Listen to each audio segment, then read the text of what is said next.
Hello everyone, I hope you can hear me. If you can hear me, please write in the chat window if you are able to hear me and see the screen.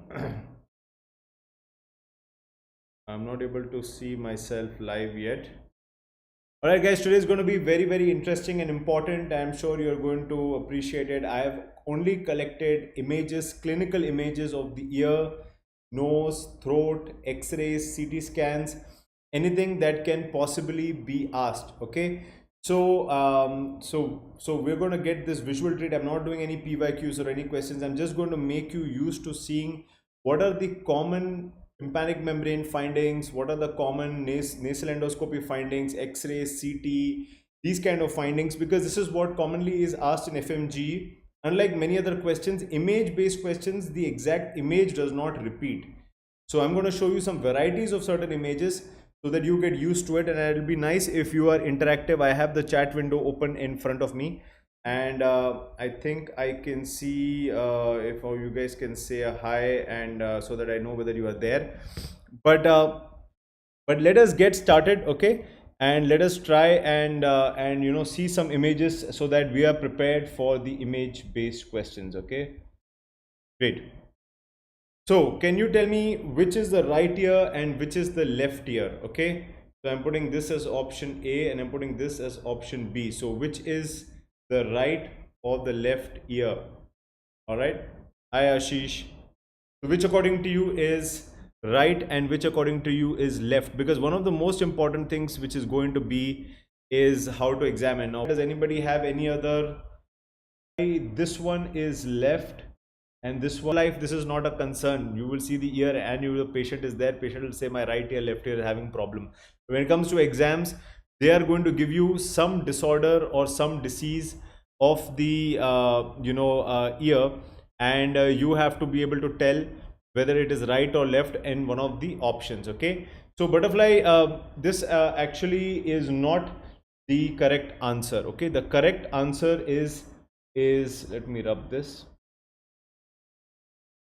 Okay, that this is the right ear and this is the left ear.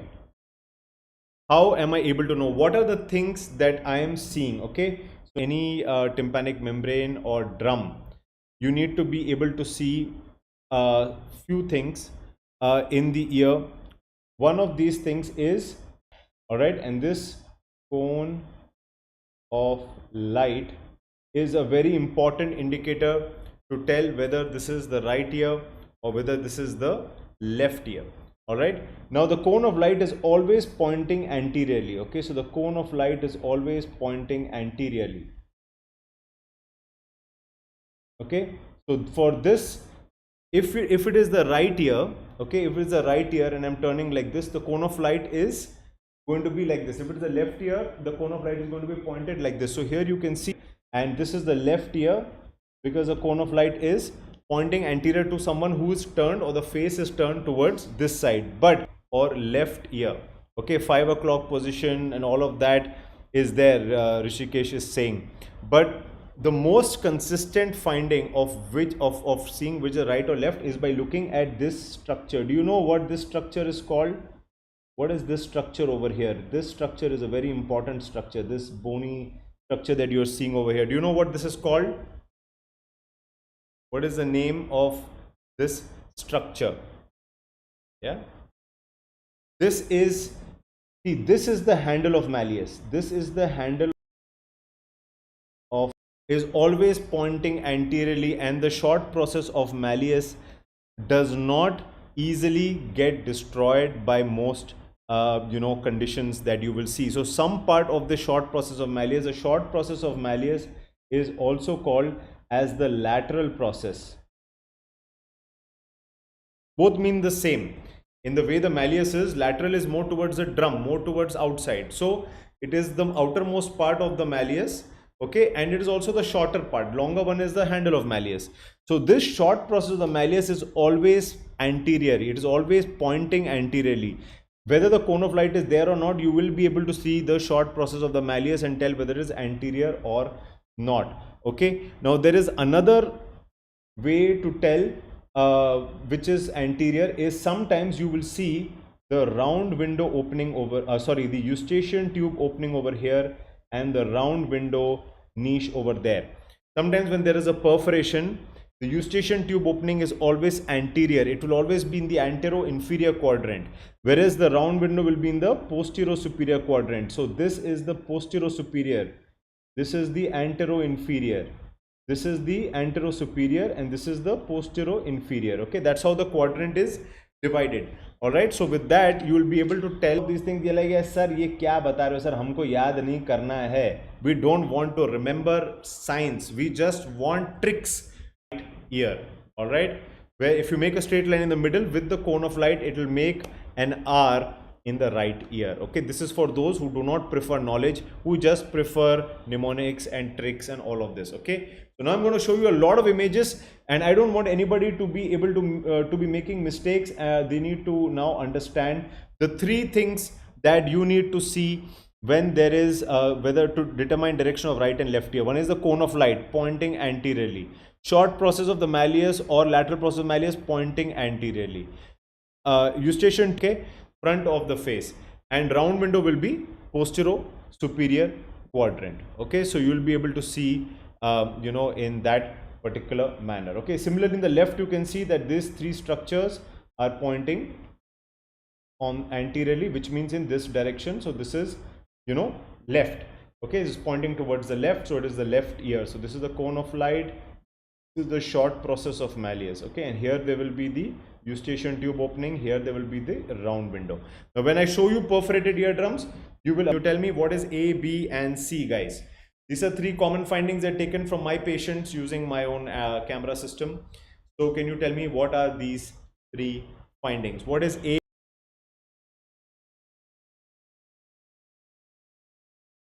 Cartwheel sign A, Rishikesh, that is correct. Okay, what you're seeing over here is the cartwheel sign. This is seen in ASOM, generally in the stage of pre-suppuration and some transition towards suppuration. Suppuration means pus. So Rishikesh, you are correct. What is B and what is C? So this cartwheel sign, very, very commonly asked. As you can see, these blood vessels, if you see these kind of blood vessels from a central part, which is the umbo, it looks like a cartwheel, and the people who came up with these names were from the cartwheel generation. They have not seen a race car wheel, otherwise this looks like a race car wheel also. Rishikesh is saying serous otitis media is B. Rishikesh is correct. This is serous otitis media or glue ear. It's also called secretory otitis media. It is also called glue ear and secreted otitis media or serous otitis media. It's also called as otitis media with effusion. Otitis media with effusion. Basic difference between A and B is that A has an infection which lot of pus is there. In B there is no infection. Then of little bit these kind of air bubbles, right? You see these air bubbles? These air bubbles are very, very classic. You will not see air bubbles if this was pus. If this was pus, it will look like this. Okay, it will look like this because the pus is much thicker, it spreads, but this is clear, so you can see the bubbling. Rishikesh is right for A and B. Can you be right for C? C is glomus. Okay, so he's a bit confused, I think, by this structure over here. Okay, so this is nothing. This is just generally just the shape of the external auditory canal. This is distorted. Okay, you don't see a very classic cone of light, and you see a little bit circular thing like this. This is a retracted eardrum. Retracted TM. Every time, okay, let me write it.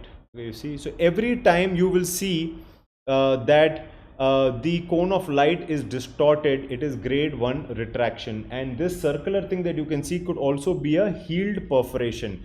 In a healed perforation, the fibrous layer will not be there. You remember the tympanic, which is the mucosal layer, which is lining the middle ear, but the fibrous layer comes from embryological neural crest cells, and once we are adults, our fibrogenesis does not occur. So when the skin heals, only the epithelium and endothelium heal, but the middle layer does not heal. So you will see that it is slightly thinner than others. Okay, so if I rub this, you will be able to appreciate how it looks slightly thinner. It looks like a perforation only, but it is thinner, but you can see some reflection of light, which means there is a drum there. So it's a healed perforation and a retracted eardrum. Okay, now let us look at some more images. Okay, so what is this? These are all from my patients. Okay, so there is A, there is B, and there is C. What do you think these are? A, B, and C.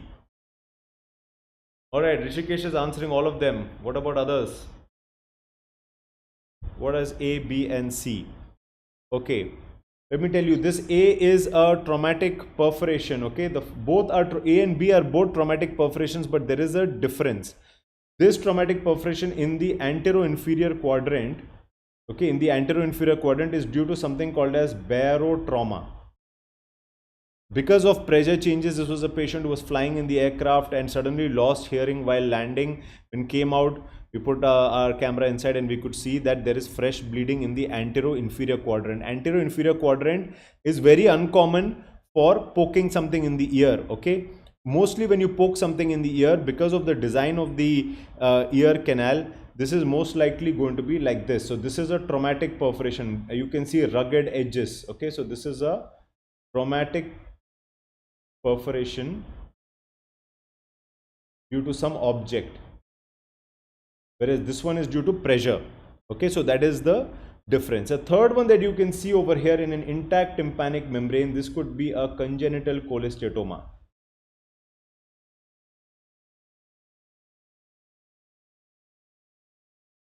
Okay, so I can't write it there, you're not able to see. So this is a congenital cholesteatoma. Pain को थोड़ा सा पतला कर देते हैं. Congenital cholesteatoma. Okay, in congenital cholesteatoma, you will see that the eardrum is intact and you will see something up. It's supposed to be a little bit more whiter. So some people can also say that this could be a glomus tumor or glomus tympanum that is arising from the posterior superior quadrant. We also thought it was a glomus tympanum that arising from the posterior superior quadrant, which will look very similar to this.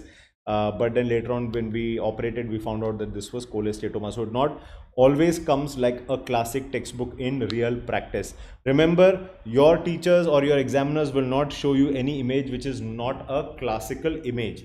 But just to give you an idea of what you should be thinking, that is what you need to know. All right. So now, can anyone tell me what are these? What is A and B this time? Any guesses?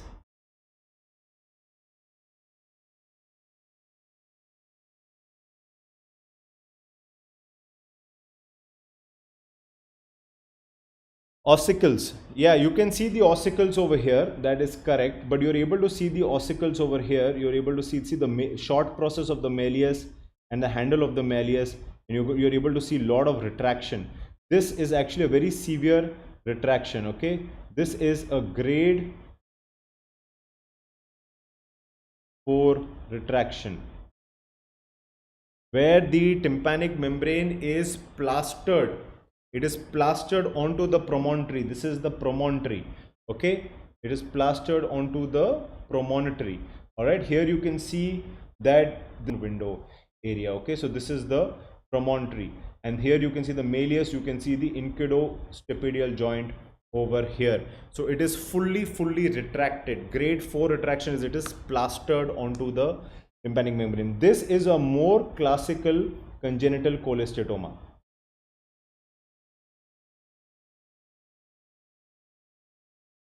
Here you are seeing it in the antero-superior quadrant. So Pooja is correct. So Pooja is saying that this is a cholesteatoma. This is a congenital cholesteatoma and the antero-superior quadrant. White, pearly ask in your exams when it comes to congenital cholesteatoma, whereas the first one is the retracted tympanic membrane. I have some more images over here. Okay, so what is this? What is A, B? What is this green arrow? And what is C? Okay, so what is A, B, and C over here that you can see? This is the left ear. Now, you know, when the cone of light is not there, it becomes so difficult. But what are the structures? Can you guys guess what A is?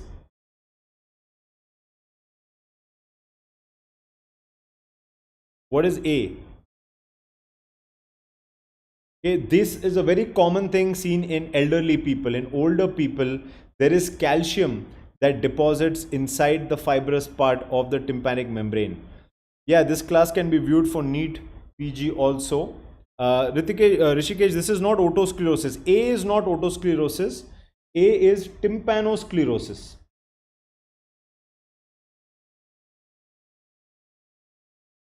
It's a normal condition. Keratosis obturans, Rishikesh, will be a problem in the external auditory canal. You will not see the eardrum in keratosis obturans. Okay, you will not see the eardrum in keratosis. Here you can see calcium deposition in the eardrum. So this is called tympanosclerosis, forms mild conductive hearing loss, usually seen in elderly population. In B, you are seeing that this is CSOM of the inactive mucosal type. This is the new classification, active and inactive, whether it is mucosal or squamosal, or like the old classification, like Pooja has said, it is total perforation. But Pooja, can you tell me, is this the right ear or the left ear? Which ear has a total perforation? Right ear or left ear?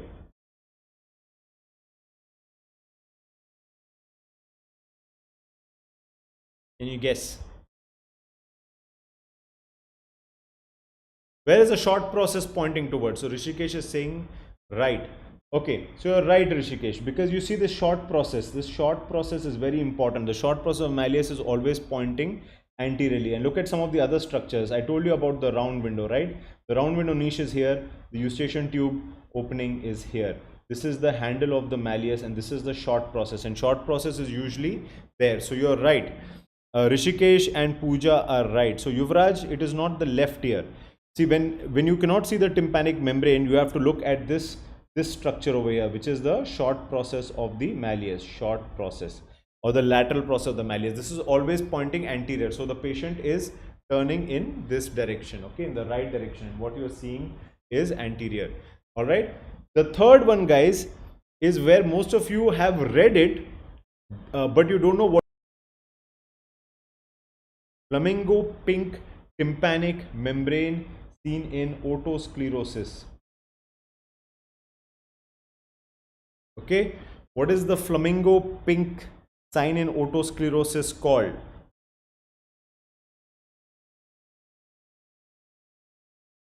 Active disease, because the foot plate of the stapes and the oval window area has a lot of blood supply. It is in the otospongosis stage.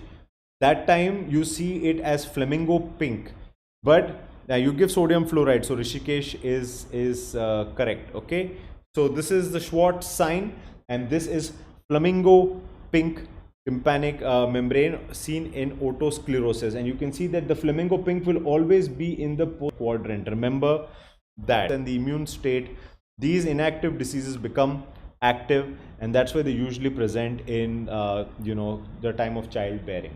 All right, now we've got some more. What is C and what is D? Okay, come on. Now you're getting a little bit more used to seeing these images. So now a little bit more knowledgeable. So you should be able to tell me what is it? What is A, B, and C and D over here?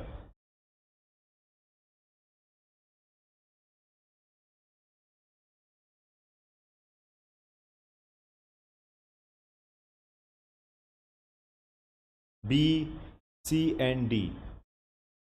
Okay, Pooja is saying ASOM, but which one is ASOM? There are four images here, A, B, C, and D. Which one is ASOM? A is serous otitis media, B is ASOM. Okay, B is ASOM. So guys, I just showed you the flamingo pink. This is a test. This is again otosclerosis. Posterior superior quadrant. Okay, so that's why when they show you different images, you should be able to pick. This is otosclerosis. This is ASOM. This is cartwheel appearance. This is also ASOM. C is also ASOM. This is also another type of cartwheel appearance. Cartwheel appearance may occur in different stages. From the stage of pre-suppuration to suppuration, you will see appearance is this radiating radial blood vessels. Can you guess what is D? What is D? D is tubercular multiple perforation. Yuvraj is saying tubercular perforation, which is correct. So this is tubercular perforation. Painless is the clue. Painless, multiple perforations, okay, multiple media, okay. So these are commonly being asked tympanic membrane images, so it's good to see different types so that you become more and more used to it. Okay, now let us see some more. What are these guys? What is A and what is B?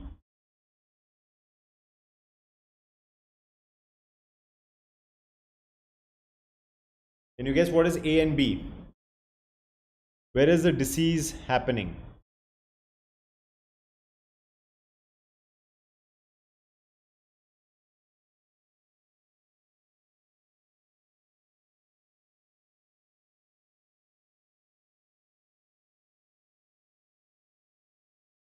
These are both atticoantral diseases. Okay, and this is nowadays, this is called as inactive squamous cell. It's inactive squamous cell because I do not see any reddish, scanty, blood tinged secretions. Yeah, it is in the pars flaccida. You are right. So this part is the pars flaccida, and here in this attic part, you can see in both cases there is CSOM of the atticoantral type. Okay, this is all the cholesteatomatous disease. This is all CSOM, cholesteatomatous disease. Chronic suppurative otitis media with cholesteatoma, which appears whitish in color, whitish, or it will appear like dried up crusts, very foul smelling because of the bony degradation of the ossicles, and the roof of the attic is called a scutum. Shown, of course, there will be some clinical history. So some nose images, some nasal endoscopy images, these structures for you guys. Can you hear me?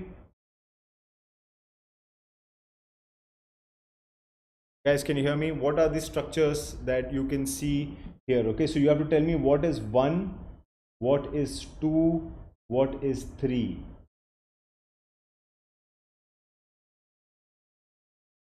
What is 1, 2, and 3 here? We have moved to the nose. Okay, so this is endoscopy image of the nose. This is the nasal cavity. Can you tell me whether it is a right nasal cavity or the left nasal cavity? Okay, is it right or left? This is also something that you will have to identify. So how do you tell me this is right or left?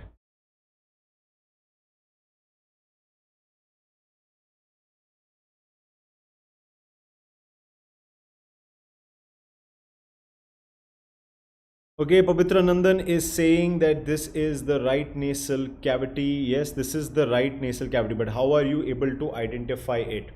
Rishikesh is saying it is the left nasal cavity. So what is the confusion over here? The first thing that you have to identify is which is the septum. Okay, septum, you will not see anything. Like this is the septum. Okay, this is the septum. Septum is always central. So 3 is septum. You will see these structures like turbinates which are always lateral. So the septum is in the middle. These turbinates are lateral. So you can see that these turbinate, this number 1 is the inferior turbinate and number 2 is the middle turbinate. Okay, number 2 is the middle turbinate. Alright, as you can see over here in the other image also, this is the inferior turbinate and this is the middle turbinate. Alright, and this is the septum. There are no structures on the septum. So sometimes you will see this view given to you with certain diseases. So that's why you need to first be able to understand which is the septum. Septum normally will not have any structures on it, but sometimes the septum can get very confusing if it has a deviated nasal septum or a spur. So if it is a spur, you will see a pointed thing like this. Okay, and then that you may think that is the turbinate, but remember, a turbinate will always be a full big round structure like this. Okay, so you have to look at the it has to look like a turban. A septum will be very sharp like an arrow when there is a spur or when there's a deviated nasal septum. But when you see it like a turban and you're seeing multiple structures, then you will be able to tell whether this is the right or left nasal cavity. This over here which you're seeing, okay, this is the uncinate process. This is the uncinate process over here, and in the middle you will see the osteomeatal complex. So the osteomeatal complex is over here inside. Okay, so I'll show you some more images so you'll start getting used to it. Okay, now I'm showing you a few structures over here to make you understand a little bit more better. So you can see the nasal septum over here and the middle turbinate over here, and this over here is the inferior turbinate. And what you see, endoscopy is very much based on the color that we see. You see this pale jelly like structure. This is a nasal polyposis. Okay, so this is a case of polyposis, polyps in the nose. This also you can see, this is the septum, this is the inferior turbinate, and this over here you're seeing polyps. These polyps look a bit different. What is this? What is the difference between A and B? What is the difference between A and B? B has been asked many times, NEET, PG, INI, CET, even in FMGE 2 years ago. This same image was given. So what is B? Yeah, so Rishikesh is right. This is an inverted papilloma. So papilloma means small polyps. Their papilla means hair-like structures. So if you look at these other polyps, you can see this is an antroconal polyp, which is coming from the middle turbinate and probably going back to the choana of the nose, and it is one piece. You can make out it is one long piece. Whereas sinonasal polyposis, you can make out there are multiple small. But here you can see that they are inverted.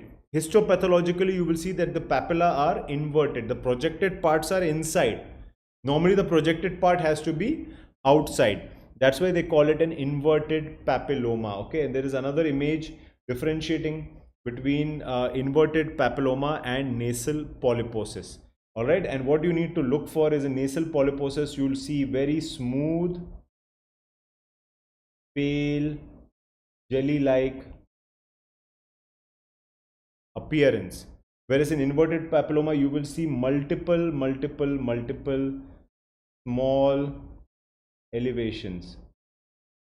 Okay, it looked very, so that is how you can differentiate. It will look not so pale, little bit more whiter. Okay, even you can see over here is a little bit more whiter because of the inverted papillary nature. Okay, so that is how you can differentiate between sinonasal polyposis and inverted papilloma.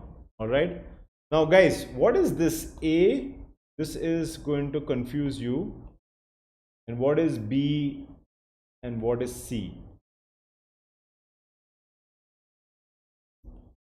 Rishikesh is saying cerebriform. Yeah, so cerebriform is correct description, textbook description, because it looks like the sulcus and gyri of the brain. What is A over here? What is it that you can see?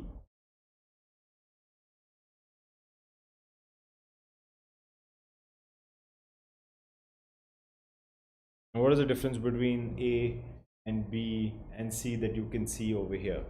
All right, I'm just trying to get you used to clinical images because they can ask any image. There's a new library that is coming out. Rishikesh is saying this is the vocal cord. Yeah, see, sometimes these things can really confuse you. Now this is an image that you must have seen very much in your Dingra textbook or some classical textbook, but it is always hand drawn.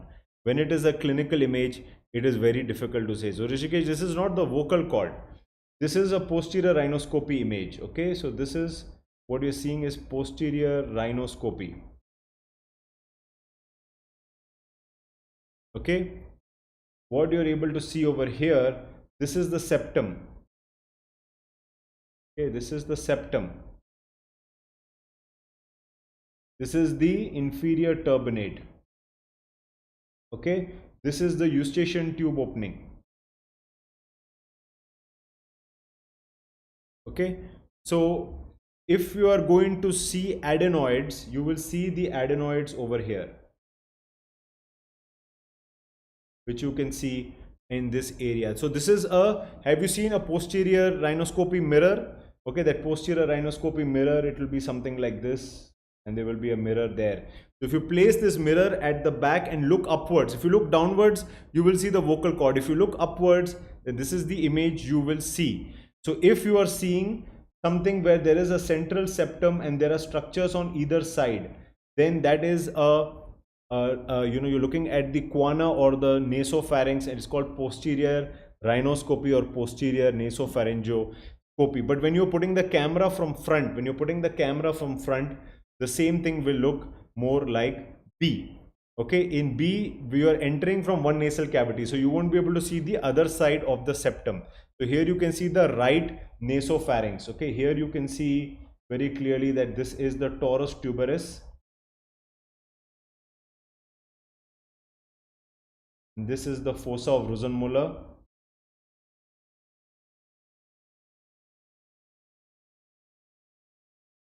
This is the eustachian tube opening, and here is where you will see the adenoids. Okay, so this is how it will look. So these are adenoids over here. You can see.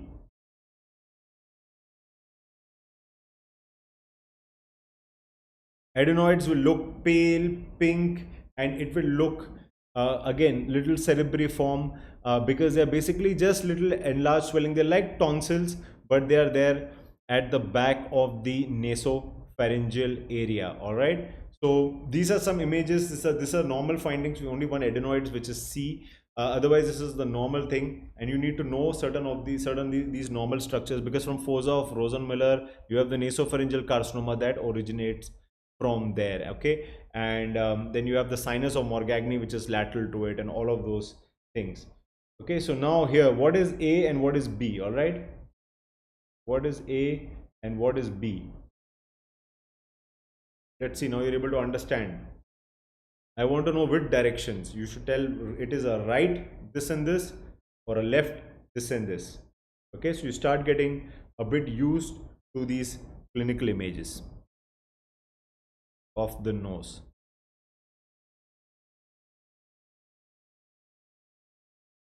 What is A and what is B? A is asked so many times. It's a celebrity question. Like almost every paper, some form or the other, there is a question on A. All right. See this description: red, beefy, fleshy mass in the nasopharynx of a male adolescent age. This is juvenile nasopharyngeal angiofibroma. This is how it looks like. Okay, it will be much more clearly demarcated circular things, structures which bleed a lot. So it is juvenile nasopharyngeal angiofibroma. So Rishikesh, Malay, Pooja, you're all correct. What you see B over here is nasopharyngeal cancer. Okay, nasopharyngeal carcinoma, which is typically arising over here from the fossa of Rosenmuller. Whereas juvenile nasopharyngeal angiofibroma arises from the sphenopalatine foramen, anterior lip of the sphenopalatine foramen, which is behind the medial turbinate, or just behind and below the superior turbinate on the lateral wall, where the sphenopalatine foramen is there. The anterior lip of the sphenopalatine foramen is where this juvenile nasopharyngeal angiofibroma originates from. Whereas nasopharyngeal carcinoma, you can see this will be a little bit more irregular with bleeding in a more older age group, and you can see the eustachian tube orifice over here is a little bit more closed because of the invasion of the nasopharyngeal carcinoma into the lateral sinus of Morgagni, forming the Trotter's triad, which is retroorbital pain, blockage on one side, and mass in the nose. Okay, breathing difficulties.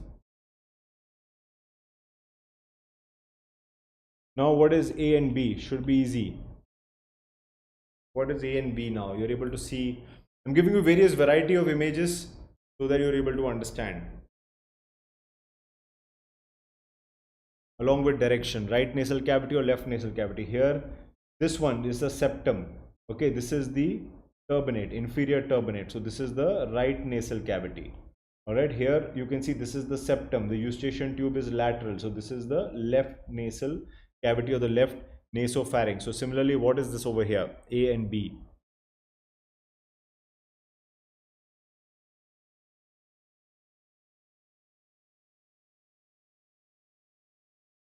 Yeah, Rishikesh is saying, yeah, trigeminal neuralgia, palatal palsy, and conductive hearing loss, which is Trotter's triad, sinus of Morgagni, invasion of nasopharyngeal carcinoma from the foramen of Rosen-Miller.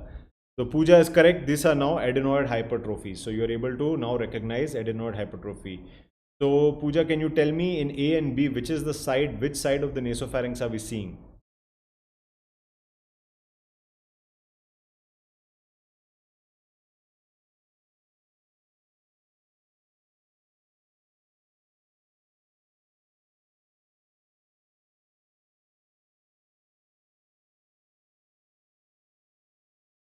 Okay, you see this is the septum, all right, and here is the eustachian tube, which is lateral. Okay, here you see the septum, and here you will see that this is you can't see the eustachian tube opening on this side, but you know that this is the septum. So if you look at A, this is in the left side, all right, because eustachian tube is lateral, but in B it is in the right side. Okay, so whenever you may be able to recognize the adenoids, you may be able to recognize some of the structures, but in the options, if they give right and left, then it will obviously, you know, then confuse you and then create kind of a confusion. All right,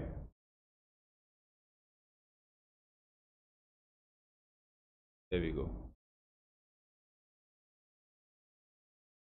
Now coming to the oral cavity, oropharynx, and then afterwards larynx, and then we close. Okay, so I'm giving you as much visuals as you can for each, so it helps you in your exams when any images are given. Okay, so here this is the normal, this is a very normal oropharyngeal area. Here are some of the structures. This is the tongue. Okay, this is the pillars. Okay, so the first pillar is called palatoglossus. The posterior pillar is called palatopharyngeus, because that is closer to the pharynx. Glossus is closer to the tongue, and your tonsils over here are inside this tonsillar fossa over here. This is the uvula. All right, so these are structures. This is the posterior pharyngeal wall, posterior pharyngeal wall. All right, so these are the structures that you will see in an oral cavity. Now what normal oral pharynx, and here you will see behind the molar over here, this area is called as the retromolar trigone. This triangle over here, this retromolar trigone is known as the coffin space of the oral cavity, where a lot of, you know, food particles get stuck there, and it becomes a site that's common for cancer. Okay, or oral cancer area. So the retromolar trigone is that triangular area behind the molar. Retro, behind, molar, trigone means triangular. All right, now here you can see parenchymatous tonsil enlargement. You can see this is a grade 2 or grade 3. So generally if you see 25% of the tonsils jutting out from the pillar, it's grade 1. You see more than that, it's grade 2. If they're touching in between, almost touching is grade 3, touching each other is grade 4. Like that, there are grading systems. But you can see the crypts. All right, these little ups and downs inside, you can see these are the crypts of the tonsils. Okay, so you can see these little crypts. These crypts are where the food gets stuck, and then this becomes infected. And in follicular tonsillitis, you will see cheesy white material. That is what will tell you if it is follicular. In follicular, you will see these crypts filled with some cheesy white material, yellow material. Okay, I think I can see something over here which could be that. Whereas in parenchymatous tonsil is just tissue enlargement. There is no follicles that are seen, and that is how you will differentiate. Okay, now some of the commonly asked questions, these two questions are also celebrity questions related to the tonsil, and they always ask. Okay, now if they ask you a question where there is unilateral enlargement of the tonsil on one side pushing the uvula to the opposite side, this is a very classical description, like Rishikesh is saying, of 𝐭𝐶𝐝. Okay, 𝐭𝐶𝐝 or peritonsillar abscess.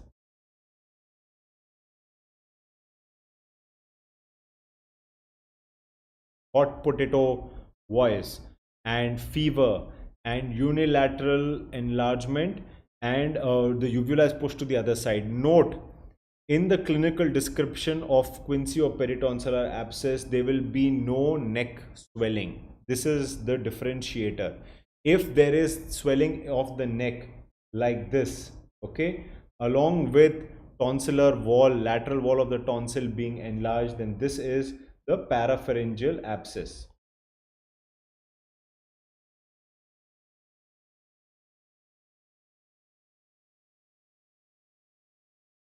Okay, parapharyngeal abscess. In no external swelling in peritonsillar abscess, uvula pushed to the opposite side. Whereas in parapharyngeal abscess, because the parapharyngeal space, the space of the pharynx has loose fat and muscular space, so you will see a diffuse swelling extending into the neck. History is very important. This image can also look like parotitis. This image can also look like Bezold's abscess. So you have to see what the history is that the examiner is giving. If I just get this particular image, it's hard to tell whether it is parapharyngeal abscess, whether it is parotitis, or whether it is Bezold's abscess. Of course, in parotitis, you will see generally the parotid is like this. So you will see most of the swelling being anterior to the ear whenever there is a parotid tissue that is being involved. In Bezold's abscess, which is a complication of mastoiditis or mastoid abscess, which is trickling along the sternocleidomastoid, you will see it to be a little bit more inferior and posterior. But in the parapharyngeal space, you will see the angle of the mandible going away because of this. So that's how clinically in the examination you can do. Of course, then history, and also when you feel it, you will come to know when the parotid mass is there, you can feel it. If there is abscess also, you will feel it. You know, so a lot of these things will be then. Lower ear lobe is also raised the moment it is inferior and posterior, like Pooja is mentioning. So you have to take image as well as what hint of words that the examiner is giving to get a very clear idea of what they are hinting to. And remember that the examiner cannot give you anything ambiguous. Ambiguous means where there are two answers that are possible. So it will give you very clear cut words which are meant. Like for quinsy, they will always say uvula pushed to the other side, hot potato voice. And for parapharyngeal abscess, they will mention neck swelling and fever and tonsil, lateral wall, or the pharynx being, or a complication of tonsillitis, something like that they will give you. If they're telling about Bezold's abscess, they'll give you history of mastoiditis or some chronic ear. If there's parotitis, they will give you history of dehydration, pregnancy, alcoholism, something like that. So you have to look at those hint words and then you will be able to get that aspect. Okay, retropharyngeal abscess is another one where they will say patient will present with stridor. Now, how do you know whether what is a hint towards retropharyngeal abscess? Do they have inspiratory stridor, or do they have expiratory stridor, or do they have biphasic stridor? Because this gives you a clue. Okay, of course, retropharyngeal abscess will be seen in children, whether inspiratory, expiratory, or biphasic. And here you can see that the gap prevertebral space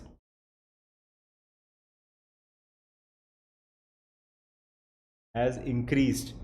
Okay, so Rishikesh is saying inspiratory stridor. So remember one thing, guys, whenever stridor is noisy breathing. Okay, and noisy breathing basically means the direction of flow basically causes it. So if when we are inspiring, if there is narrowing above the vocal cords or the glottis, you will have the stridor at inspiration where the air is narrowing first. So anything above the glottis, epiglottitis, laryngomalacia, tracheoesophageal bronchitis, or laryngeal croup, or any retropharyngeal abscess, parapharyngeal abscess, all of these conditions will have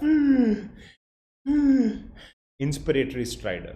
Whereas anything below the glottis, subglottic stenosis or something like that, you will have expiratory stridor because the flow of air is coming first towards the narrowing in the expiration. So you will hear expiratory stridor, which is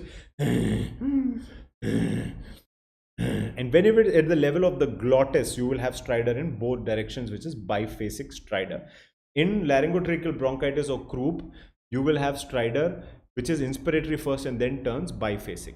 Now in this, Rishikesh is saying it reduces in prone position. Prone position means head downwards position, because they get a little bit more space for breathing, because of the structures that find its space around. Okay, here you can see the thumb sign. This thumb sign, okay, this thumb sign is like this. word properly. All right. This is a thumb sign. This is seen in epiglottitis.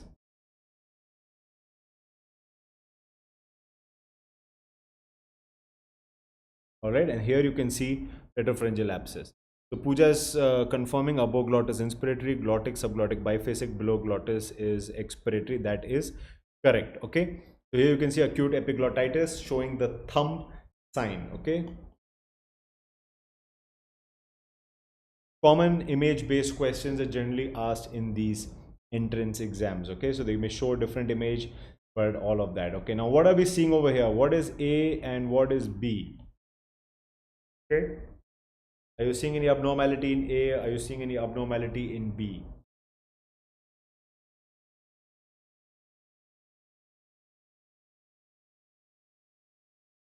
I'm very sure some images are going to come, and I'm very sure the images that we are talking about are covered. So do revise and view this video before your exams also, because a lot of clinical images I've collected and put them together. So Pooja is saying there's vocal cord nodule. Okay.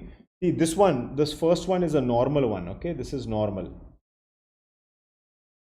Okay, just to show you the normal structures in this direct laryngoscopy. Okay, so here what are we seeing? This is the vocal cords. Okay, this is the true vocal cords. What we are seeing over here is the false vocal cords. This is the false vocal cord. The space between the true and false vocal cord is the ventricle. Okay, so this is where sometimes you will see this laryngoseals that are there. All right, and here you can see this is the arytenoid. Okay, and this is the epiglottis, and you see this is the aryepiglottic fold, AE fold. Okay, most important structure over here is this is the pyriform fossa, which is your swallowing pouch for food pouch. Food comes here when you swallow, the pyriform fossa opens, and when you swallow it pushes the food back. This is the esophagus, and here you can see the subglottic area and the tracheal rings. Okay, and this over here is the pre-epiglottic space, or you can see is the vallicula. This is a normal structure. Now many of you are telling what is seen, Pooja is saying in B. So B, you are right, this is the omega sign. Okay, so you can see this is a classic omega sign which is seen in laryngomalacia. Generally seen in newborns, and generally by the age of 1, this automatically heals up, because this is a floppy epiglottis, and it just collapses. So there's inspiratory stridor, but when you change the position, there is variation in the stridor, and after 1 year this automatically becomes all right. We generally don't need to do any procedure for this, but this omega sign is seen in laryngomalacia. Many students are confused. They say omega sign is seen in epiglottitis. Epiglottitis, you will see the thumb sign on lateral view X-ray, and omega sign is seen in laryngomalacia. Okay, laryngo means the larynx is floppy, flexible. Malacia. Okay, so that is laryngomalacia. All right. Now just jumping to some X-rays of the paranasal sinuses which are asked. Can you tell me what are these 3 views? A, B, A. This is the answer. C. What are these 3 views that you can see?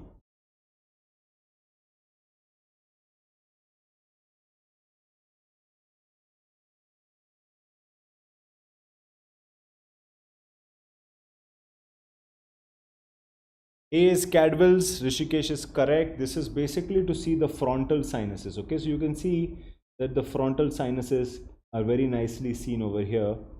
This is frontocaudal view. Okay, now Rishikesh is saying B is Pierce, and a med student is saying B is Waters. Pooja is saying A is Cadwell, B is Waters. So med student saying A is Cadwell. So here there is no confusion. Okay, so this is the Cadwell's view. Just in the last INI-CET, this was asked. Okay, Cadwell's view, frontal sinus. Now see the difference that you should look behind for Waters. Waters is occipito-mental. Occipito, okay, mental, okay, towards the view from down. Okay, so it is basically going like this. This is the direction of the x-rays because you don't want the frontal to overlap. So in Waters' view over here, you can see the maxillary sinuses really well, but you cannot see the sphenoid sinuses. But when you open the mouth and you see the sphenoid septa, you have to basically look for this shape. This is the Pierre's view.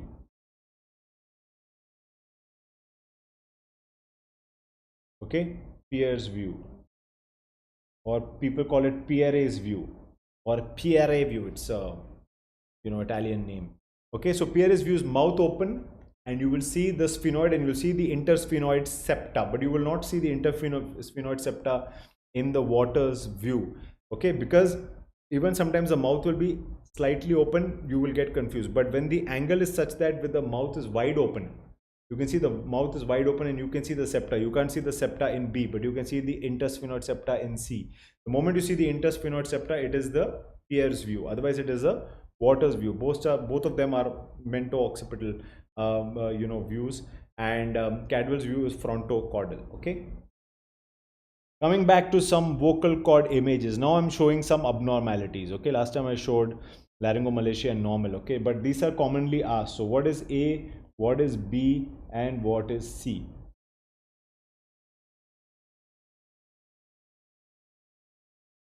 Last few slides left, but I think giving you just images. After this, I'll do some radiography. I'll show you some CT scans and of the sinuses and the temporal bone, and then I think that should give you a very good idea of image-based questions exclusively.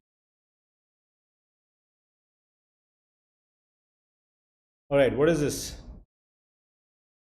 What is A? What is B? What is C? A is Singer's nodule, Rishikesh is saying. Okay, so you see these things, right? You see this over here in the between the anterior 1/3 and posterior 2/3. So posterior 2/3, anterior 1/3. This is the area where most amount of frequency and vibrations happen. And because most amount of frequency and vibration happens here, there is a lot of rubbing, and then they form nodules because of voice abuse. So it got many names. They are called teachers' nodules, singers, they are called screamers, nodules. These are vocal cord nodules. Okay. B is correct. Pooja is saying, Pooja and Rishikesh are saying, Pooja, Rishikesh, med student. All three of you are correct. This is ring case. Ring case edema is the space within the vocal cord. Within the vocal cord itself, there is a soft tissue fatty space, and this gets swollen up and it causes ring case edema. They will 100% give you history of smoking. Okay, look for this word. If they give you any sort of vocal cord swelling and they tell you that there is history of smoking, okay, so then it is definitely pointing towards this. So Rishikesh, polyp will look a little bit more polypoidal, and you are right, it will be unilateral, but there will be a little bit of polypoidal appearance, that is there. So you are right, it will be unilateral, but polyps can be present bilateral, and there can be multiple polyposis also in a particular condition called laryngeal papillomatosis. All right. Yeah, so you have to do the stripping as form a part of the treatment, strip the vocal cord lining, or allow the edema to settle down. There's very poor lymph nodes. In fact, there's no lymphatic drainage for the vocal cords, so that's why all of these inflammatory mediators, they get accumulated and cause ring case edema and cause hoarseness of voice. You will have a history of some voice abuse in vocal cord nodule, and you will have history of smoking in ring case edema. The third one is also commonly asked, but what you can see over here is, can you see this groove? There is this little groove in this vocal cord. Okay, this is called as a sulcus. This is called sulcus vocalis. Sulcus vocalis. This is of sulcus vocalis. This is of little bit of interest because the treatment for this is injecting gel foam. Okay, so sometimes you can just inject gel foam and make it all right, and people have dysphonia or change in voice sometimes because of many autoimmune conditions, or sometimes because of voice abuse, or sometimes because of certain dehydration injuries. They can have a sulcus vocalis, where there is a groove inside the vocal cords, and you have to use gel foam, and you have to note it. False vocal cord producing noise, yeah, the dysphasia plica ventricularis. So sometimes you have to use the false vocal cords over here. So this is the false vocal cords. If these vocal cords are not moving properly, the false vocal cords move and produce that sound. So it's called dysphonia plica ventricularis, where you use false vocal cords. All right. Dysphonia is basically just abnormal voice. There's dysphonia in all of these conditions. In vocal cord nodules, you'll typically have that when person is speaking, then the voice starts cracking and breaking. They take rest. After some time when they speak again, their voice is normal. Ring case will be very husky voice. So typically husky is the word, but in sulcus vocalis they will say abnormal voice, or they will say ventricular voice for compensation. So your dysphonia plica ventricularis most likely will be seen in sulcus vocalis. Okay. All right, last two. What are these here? What is A and what is B? Okay, they're very similar, but there is a very characteristic difference between the two, and both are asked a lot in your entrance exams. So I'm just putting these are, I think, the last images of the vocal cords, but I think now you're getting used to seeing these images. You've seen many tympanic membrane images, many nose images, some X-ray images, and now you're seeing vocal cord images. What is A and B over here?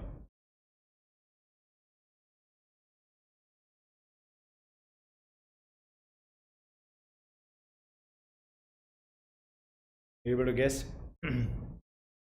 Unilateral, this kind of destructive look. So Pooja, there is no inverted papillomatosis in the voice box. The inverted papillomatosis is just a condition that is seen in the nose. Laryngopapillomatosis will usually be bilateral. Okay, recurrent laryngeal papillomatosis seen in children because of the HPV infection, I think 16, 18, or one of those variants. I don't remember it exactly, but that's because of human papilloma virus causing it. It will usually be bilateral and they will be recurrent. But what Rishikesh is saying, this is a unilateral laryngeal cancer, squamous cell carcinoma, or this is CA larynx. They will give you so Pooja is saying 6 and 11. Okay, so it's not 16 and 18. I think that is for I think cervical cancer. I think 6 and 11. All right, so this is CA larynx, where you have more of unilateral destructive vocal cord fixation. Very simple thing in the TNM classification. It is TNM 1 or 2 if the vocal cords are mobile. The moment the vocal cords are fixed, it is TNM 3 or 4. All right.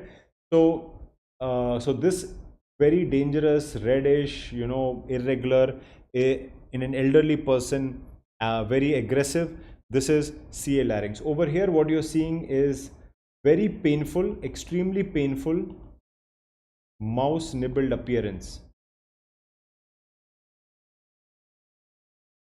Somebody said, turban. So this is basically TB. This is tuberculous larynx, and TB of the larynx is the only place where tuberculosis is extremely painful. All other places, tuberculosis is usually very subclinical, less painful. But for tuberculosis of the larynx, it is an extremely painful condition. In this classic mouse nibbled appearance is what you can see over here. All right. Now, this X-ray on A has been asked many times. Okay, what is A? Yeah, so turban epiglottis also is seen in tuberculosis. What is A? Steeple sign. So many times it is asked, what is this steeple? Okay, steeple is basically when you see in top of the churches. All right, you see this kind of narrowing. That is the kind of narrowing that you see over here, and that's why it's called as a steeple sign, seen in laryngotracheal bronchitis. It is also called as 𝐒𝐿. Generally, it has a viral etiology, and this is a steeple sign. Sometimes people may get confused with subglottic stenosis, where in subglottic stenosis the stenosis will usually be a little bit like an hourglass. All right, but here you will see the steepling because of the edema and this shoulder, right? So when there is a stenosis, this is called as the shoulder. So this shoulder goes and it becomes like a steeple. So by parainfluenza virus, like Pooja is saying, this can cause and laryngotracheal bronchitis. Classic history: child around the age of 5 is having a barking cough and has inspiratory stridor that later on becomes biphasic. This is the X-ray AP view, and this is what you have to do. Another thing that they show over here sometimes in this X-ray is a coin that is stuck like this. Okay, so if the coin is stuck and it is facing you, it is more likely in the esophagus, because in the esophagus the structures will go a little bit more in the lateral plane, whereas if anything is in the vocal cord, because the shape of the vocal cords is such that you have if stuck in the trachea, you have the tracheal cartilage which is C-shaped and the back part is the trachealis muscle, so structures will mostly lie in the vertical plane. So on the lateral view you will see a circular coin, so that is also something that they ask. Okay, so this is about airway. Now I'm showing you some X-rays or some CT scan radiology for the sinuses. This over here is a fairly normal CT scan paranasal sinuses. This view is called as the coronal view. Coronal view means you are cutting the face slices like this, so it looks like a face. Okay, so this is a CT scan. You can see the bone is white, air is black, and the tissues are gray. You can see the orbits. Okay, so these are the orbits or the eyes. Okay, here this is the inferior turbinate. All right, this is the middle turbinate. Sometimes you can see the superior turbinate, because the superior turbinate starts a little behind, you will not see it in the same frame. These are slices going back, right? So this is the slice where you can see the osteomeatal complex. This is the osteomeatal complex, opening of the maxillary sinus and draining. This over here is the ethmoidal bulla. Okay, so these are the structures. You can see a very straight central septum.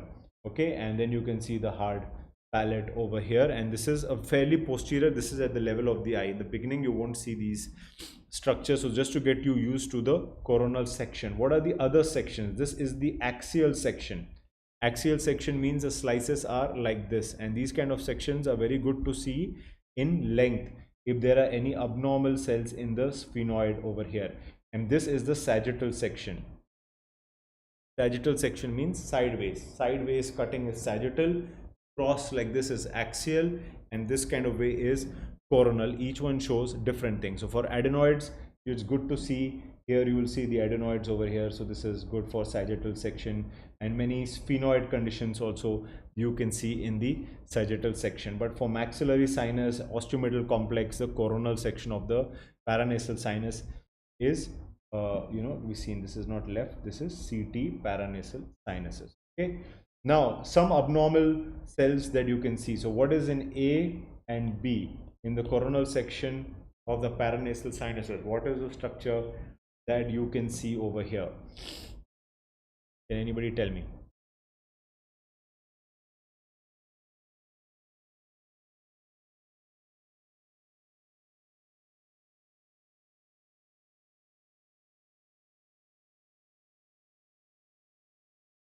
Yeah, any guesses? What do you see over here? D is ono D, Rishikesh is saying. Okay, today I'll clear the confusion once and for all. You will never get confused between Haller cell and ono D cell in your life. All right, Pooja is saying that A is ono D and B is Haller. Okay, now what they're trying to show in A is, you see this little projection like this on both sides is called as the nipple sign. Okay, so the older doctors, these are the kind of things that they could think of, and they have named it like this. This is basically showing the anterior ethmoidal artery canal. Okay, on both sides you're seeing the nipple sign. So they ask, is a normal thing, there's no abnormality seen over here, but this is an abnormal cell that you are seeing in B. Okay, there is no, that kind of cell is not there here. Now, for us as an ENT surgeon, हमारे L कब लगते हैं? When we are close to the L bone, which is lamina papyracea. Okay, lamina papyracea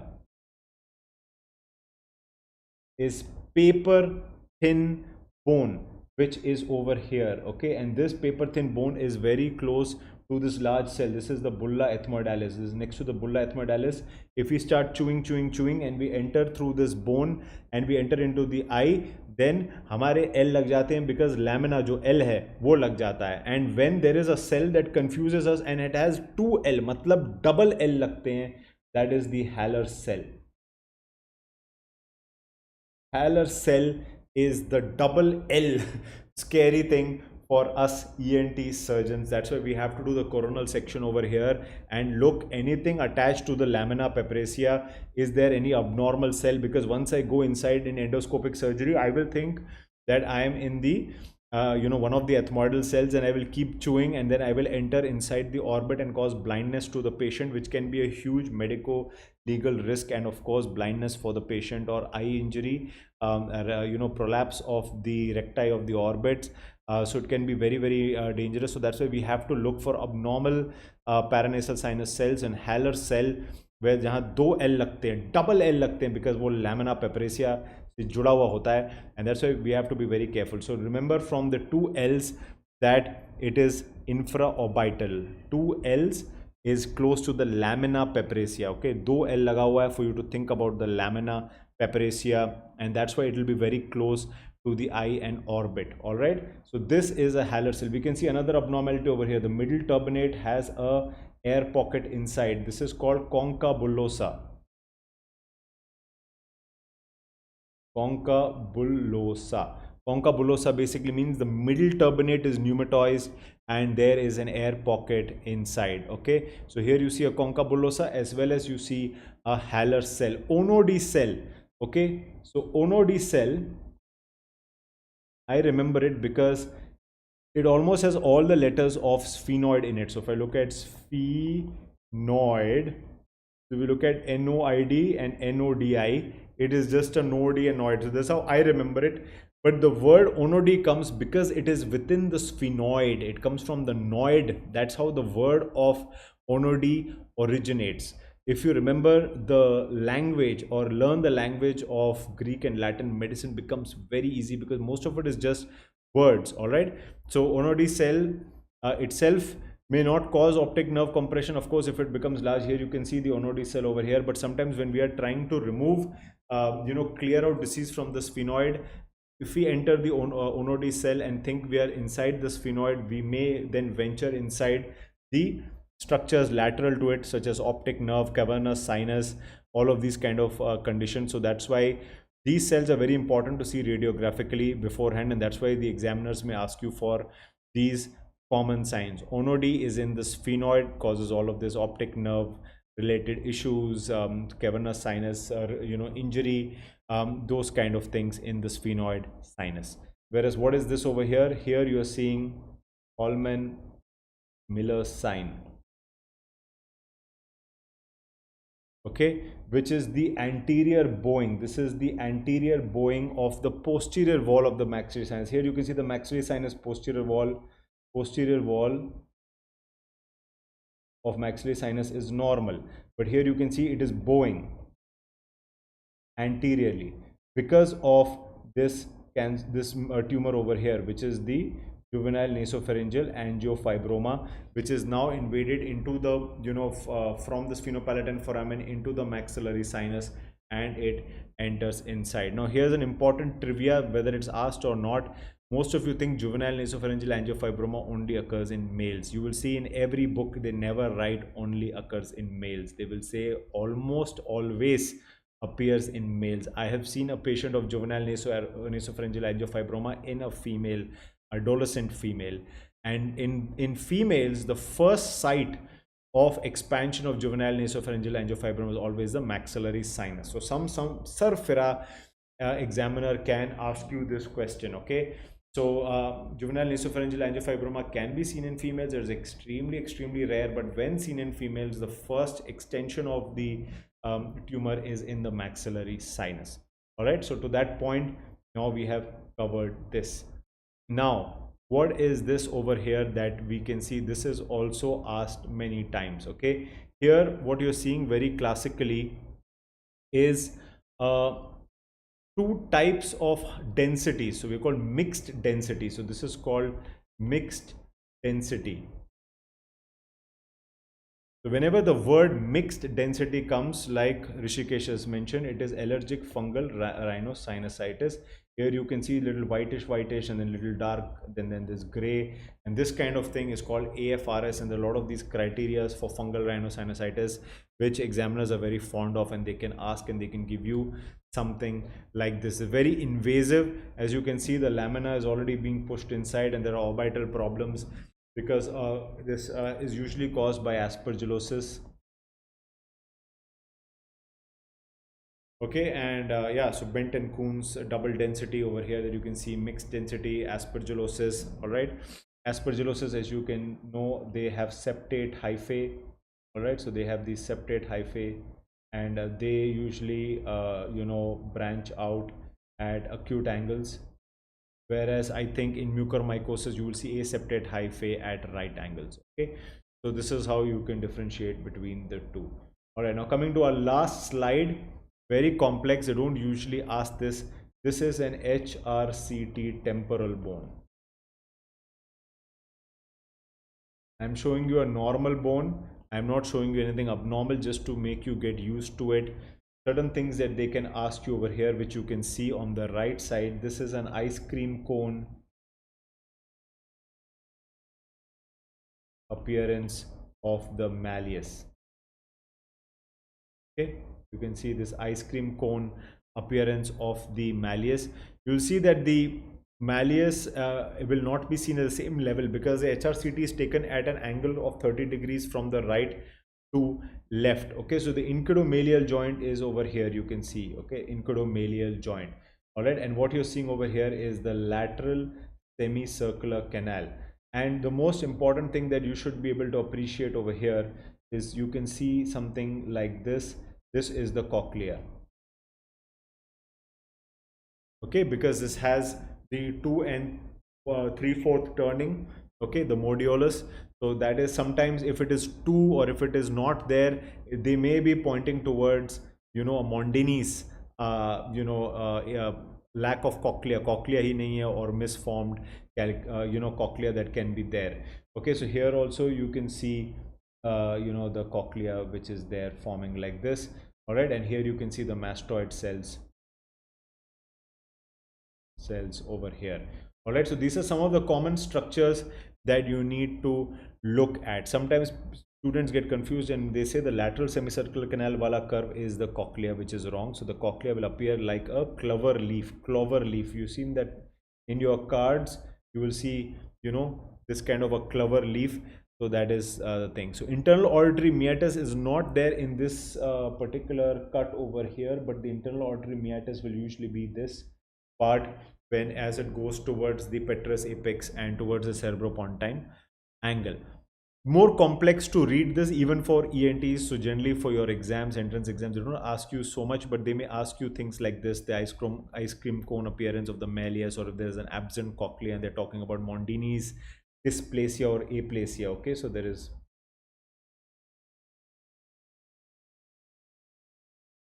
Mondini's aplasia. Aplasia means there is no cochlea, or dysplasia means that there is no 2 and 3/4 turns are not there, only 2 turns are there, or partial turns are there.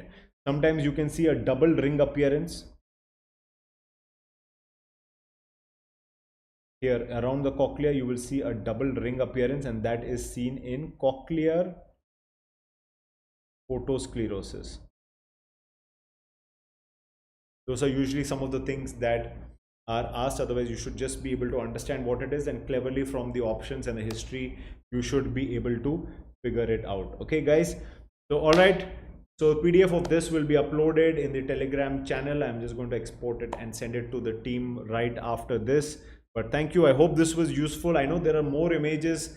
Some are not very commonly asked. There is no end to it. This is a very vast subject, ENT, and the imaging and endoscopies are a very, very integral part. But these are some of the common things that we have put out for you, quick to revise before your exams, because image-based questions are becoming more and more the trend, because they want students to have more clinical knowledge and not just by-hearted ratta language or knowledge. Okay, so do revise this again whenever you get the time and share it with your friends. Lot of clinical images we put with a lot of hard work, and hope you'll get this quick revision before your exams as well. So take care. Signing out, Dr. Jagdish Chaturvedi. Bye bye.